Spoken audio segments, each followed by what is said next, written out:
બનાસકાંઠા જિલ્લામાં જીસીઆરટી આયોજિત ધાનેરાની વિવેકાનંદ સ્કૂલમાં તાલુકા કક્ષાનો વિજ્ઞાન અને ગણિત પ્રદર્શન મેળો યોજાયો હતો, જેમાં અલગ અલગ શાળાના બાળકોએ કૃતિ રજૂ કરી શરદી વિસ્તારમાં લોકોને વિજ્ઞાન પ્રત્યે જાગૃત કર્યા હતા. ધાનેરા તાલુકાના વિવેકાનંદ કેમ્પસમાં તાલુકાની અલગ અલગ શાળાના બાળકોએ વિજ્ઞાન અને ગણિત વિષયને અનુલક્ષીને કૃતિઓ રજૂ કરી હતી. 27 શાળાની 51 કૃતિઓ રજૂ કરાઈ હતી. સરહદી વિસ્તારના બાળકોએ આ નાનકડો પ્રયાસ વાલીઓ અને બાળકોનું આકર્ષણ કેન્દ્ર બન્યો હતો. જીસીઆરટી અને ડાયટ પ્રેરિત ડૉક્ટર વિક્રમ સારાભાઈ એસવીએસ ધાનેરાના યજમાન તળે અને વિવેકાનંદ વિદ્યાલય ધાનેરા ખાતે આજે ગણિત વિજ્ઞાન પ્રદર્શન રાખવામાં આવ્યું હતું.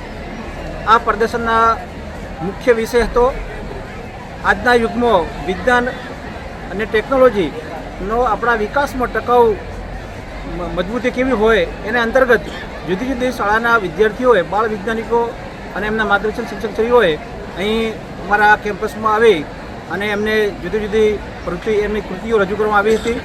એમાં 27 શાળાઓએ ભાગ લીધો હતો અને 51 કૃતિઓ જુદા જુદા બાળ વૈજ્ઞાનિકો દ્વારા રજૂ કરવામાં આવી હતી અને અમારા તમામ વિદ્યાર્થીઓ અહીં સરસ મજાનું અત્યારે એ નિર્દેશન કરી રહ્યા છે.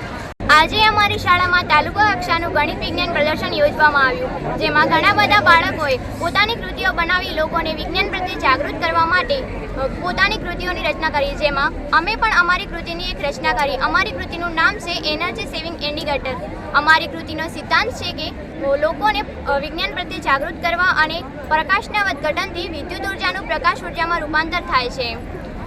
અમે આ કૃતિમાં ઘણો મોટો ફાળો આપ્યો છે. અમારા શિક્ષકોએ પણ અમને ઘણી બધી મદદ કરી છે, જેનો મુખ્ય હેતુ છે કે લોકોને વિજ્ઞાન પ્રત્યે જાગૃત કરવા.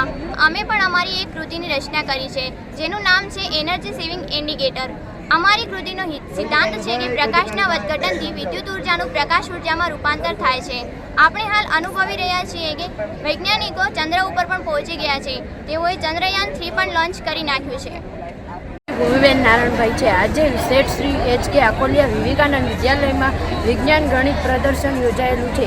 તેમાં કુલ 5 વિભાગો છે. તેમાં વિવિધ સ્કૂલના વિવિધ બાળકોએ વિવિધ વર્કિંગ મોડેલ લાવ્યા છે. તેમાં તે સારી રીતે વૈજ્ઞાનિક